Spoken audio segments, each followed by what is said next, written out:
Hello, and welcome to my presentation of two art forms in Japan during the Sengoku period. So, the first art form I'll be talking about is the Subaku period, or the Subaku painting style rather, and this was brought to Japan from China by the priest Sesshu. So, it involved painting using black ink and water that was used to produce varying shades on white absorbent paper, similar to water painting, but using more just black and white colors. And it was in Sessu's painting, there is an attempt to portray ordinary scenes with a strong sense of the divine.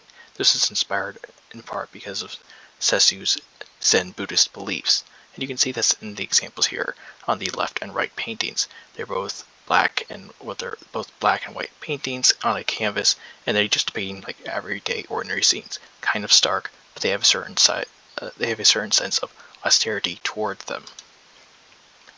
The other type of art form is the tea ceremony, and this was meant to be a formal gathering or a formal social gathering of connoisseurs between samurai and other leaders and figures, and just everyday people in general.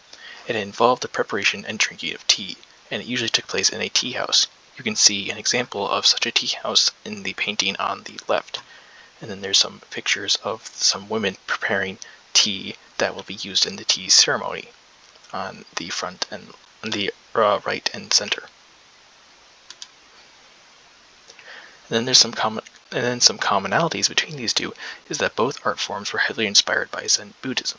After all, a lot of these art forms were originally practiced by Chinese monks in China who were devoted to Buddhism, and specifically Zen Buddhism, and this was passed on to Japan from people who went to China and came back to Japan.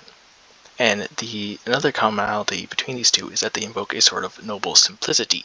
So I've got some examples here. If you look at a tea house to the picture on the left, you can kind of notice that it's rather simple. It's not got a whole lot of elaborate decorations or crazy stuff going on right there. It's very simple, warm colors, nice and plain. Something similar is going on with the painting on the right, where again it's black and white, and it's not trying to be flashy or elaborate per se, but it's rather trying to evoke a sort of natural, simplistic austerity that has a bit of the feeling of divinity within it as well.